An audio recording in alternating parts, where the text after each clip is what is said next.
2024 की नवीनतम thriller film Paris rescue आज ऑनलाइन हो गई है। एक महिला गाड़ी लिफ्ट की ओर धकेलती है, वह एक पिस्तौल निकालकर गोलियां चलाती है, सुरक्षा गार्ड गिरते हैं। सहयोगी गाड़ी से एक बैग निकालती है जिसमें सभी हथियार है। फिर दोनों दूसरी मंजिल पर जाकर ऊंचाई पर कब्जा करती हैं। मेकअप रूम में जोकर सहयोगी है जो के सामने चेहरा बनाती है, क्योंकि अब साबित करने का समय आ गया है। जोकर ने कुर्सी से उठकर अभिनेता को सिर हिलाया। जब वह हॉल में पहुंचा तो जोकर ने उसे किस दिया। इसके बाद जोकर अपने लक्ष्य फ्रांसीसी रक्षा मंत्री के सामने पहुंचा, लेकिन जोकर के मूक अभिनय को देखकर मंत्री ने कोई प्रतिक्रिया नहीं दी, बल्कि उसे अपना समय बर्बाद करने जैसा लगा। लेकिन जोकर ने हार नहीं मानी, क्योंकि उसे पता था कि आगे का शो निश्चित रूप से और भी शानदार होगा। पार्टी में जोकर ने डांस फ्लोर के बीच में नृत्य किया और अचानक उसने अपनी जेब से एक पिस्तौल निकाल ली।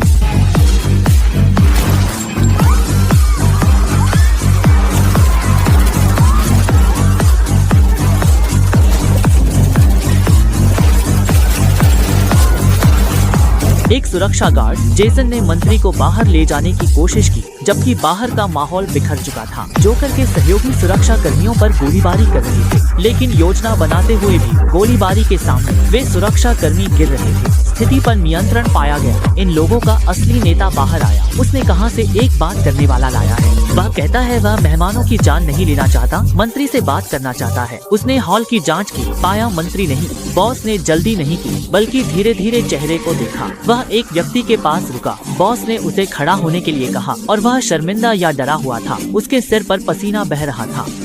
अच्छी रात, और यहाँ मेरी एक स्टेशन पर छठी रात है। तुम जानते हो 6%। बस मंत्री को ढूंढना है। ठीक इसी समय टेलर विस्फोट के बाद जागा और जोकर करीब आ रहा है देखा। टेलर ने सोचा कि वह कपड़ों में छिपेगा, लेकिन उसे पता चला कि कोई वहाँ है, इसलिए उसे दूसरी जगह छिपना पड़ा। सोचा वह सर्वेयर है, वह फिर भी पकड़ा गया। जोकर सर्वेयर को गोली मारने वाला था। टेलर को मदद के लिए बाहर आना पड़ा। लगा बेहोश होने वाला है। उसने पास में रखी ऊंची एड़ी की जूती देखी।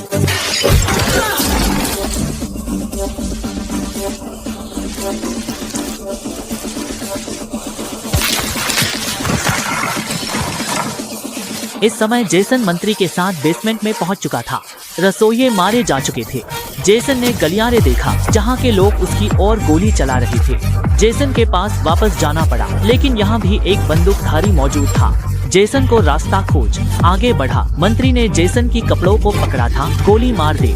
छिपा बंदूकधारी हमला करता है और जेसन की बंदूक गिर जाती है, लेकिन एक शीर्ष एजेंट जेसन में काबिल है। उसने तुरंत बंदूकधारी पर पलटवार किया। दोनों व्यक्ति मुख्य दरवाजे लेकर बड़े बर्तन तक लड़ते रहे। जेसन ने तो बंदूकधारी से गर्म पानी स्नान करने का अनुरोध किया।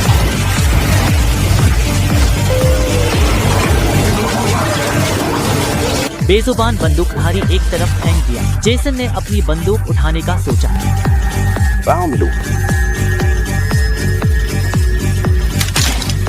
शुरू करो।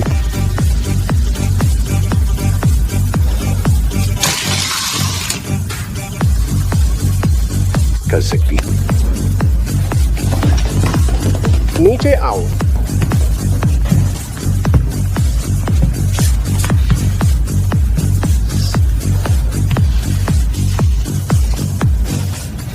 यहाँ दोस्त है। गंजा दोस्त की हालत देखकर जेसन से नफरत करने लगा। एक पैर जेसन की गर्दन पर रखा। जेसन को संघर्ष करते देख गंजा ने सीधे चाकू निकाल लिया ताकि जेसन फूल क्यों खिलते।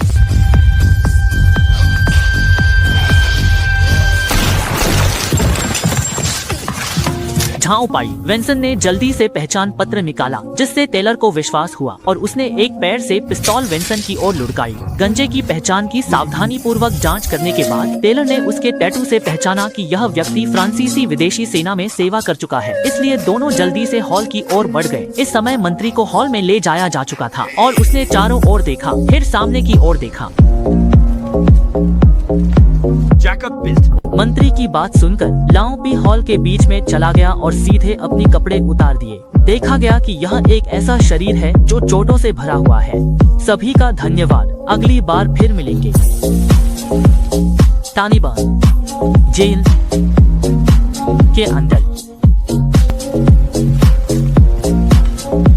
6 साल तक लेकिन जेन ने लाओ पी की लड़ाई की भावना को नहीं मिटाया। वह बाहर आकर बदला लेना चाहता था। हाँ, पुराने दोस्त रोवेन को अपने सामने मरते हुए देखना। मंत्री ने कहा कि लाओ पी की कोई भी मांग हो, पैसे की बात हो सकती है। लाओ पी ने कहा, क्या वह पैसे की कमी वाले व्यक्ति की तरह दिखता है? उसने मंत्री के सिर पर बंदूक तान दी और केवल एक चीज चाहता था, वह सार्वजनिक रूप से पेशाब करे। तभी जेसन और टेलर भी समय पर पहुंच गए और इस मौके का फायदा उठाते हुए उन्होंने धुएं का आवरण फेंका और लाओ पी पर गोली चलाई, जिससे तुरंत हॉल में अफरा-तफरी मच गई। बाहर इंतजार कर रहे पुलिस वालों ने अंदर की गोलीबारी सुनी और यहाँ की ओर दौड़ पड़े। जेसन ने लाओ पी को खत्म करने का सोचा, लेकिन भीड़ ने जगह बंद कर दी थी। लाओ पी को आराम से कपड़े पहनते देख जेसन ने हार मानने का फैसला किया। उसका पहला काम मंत्री की सुरक्षा करना था, न कि दुश्मन को खत्म करना। मंत्री को कार तक पहुंचाते हुए जेसन ने ड्राइवर से कहा कि वह जल्दी से भागे। वहीं लाओ पी में पहुंच गया। जैसे ही उसने अपने हाथ में बटन को हल्का सा दबाया, सुरंग तुरंत विस्फोट हो गई। इसके बाद लाओ पी ने लोगों को लेकर वहां से निकल गया। कार्यालय में लौटने के बाद मंत्री की बेटी ते सीधे अंदर दौड़ आई। उसे आज रात हुई घटनाओं के बारे में पता चल गया था। अपने पिता को सुरक्षित देखकर वह उत्तेजित और डरी हुई थी। यह देखकर जेसन ने पिता पुत्री को जगह देने का फैसला किया। दिन फ्रांसीसी राष्ट्रपति और ब्रिटिश राजदूत ने टेलीविजन पर भाषण दिया। जो हमला हुआ वह ब्रिटिश दूतावास पर था, इसलिए दोनों देशों ने मिलकर काम करने का निर्णय लिया।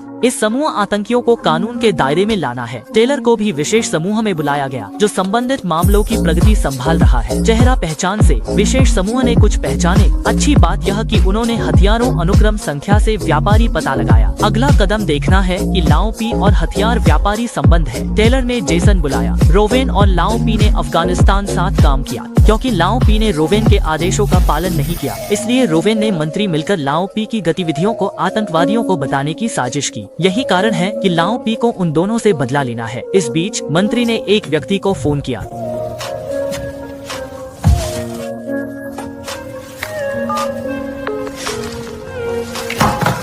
मंत्री ने अभी फोन रखा था कि उसे छोटी ते का वीडियो आमंत्रण मिला। जब उसने वीडियो खोला तो उसमें छोटी ते नहीं बल्कि लाओ पी भी था। पिछले रात हुई इस घटना के बाद मंत्री की बेटी छोटी ते भी सुरक्षा के लिए प्राथमिकता बन गई है। आज उसे सुरक्षित घर ले जाना था, लेकिन अचानक वाहन को रोक दिया गया।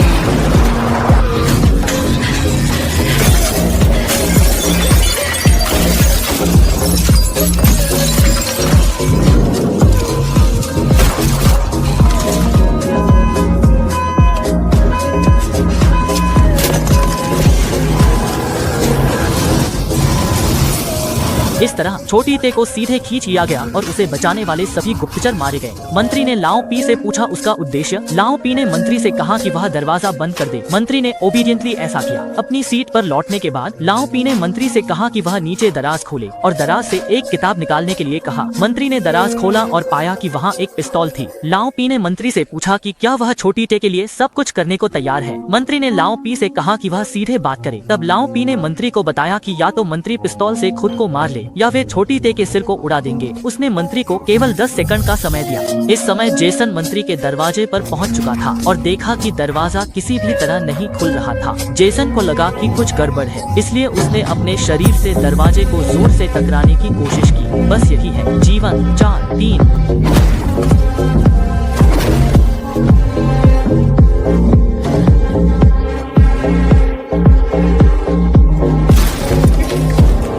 जेसन अंदर आया। उसने देखा मंत्री की कोई आवाज नहीं थी, जबकि लाओ पी ने जेसन को पहचान लिया। लाओ पी ने जेसन को छोटी ते का पता बताया और कहा वह फ्रांसीसी उच्च अधिकारियों को और बड़ा उपहार देगा। एक गोदाम में सशस्त्र विशेष पुलिस ने दरवाजा तोड़ दिया। जब कंटेनर खोला गया, छोटी ते सभी के सामने प्रकट हुई। छोटी ते को सुरक्षित देखकर जेसन ने राहत की सांस ली। छोटी ते को सांत्वना दी कि सब ठीक है। किसी ने नहीं सोचा था लाओ पी की कार्रवाई खत्म नहीं हुई। वह दुश्मनों के परिवार बिखराना और घर बर्बाद करना चाहता है।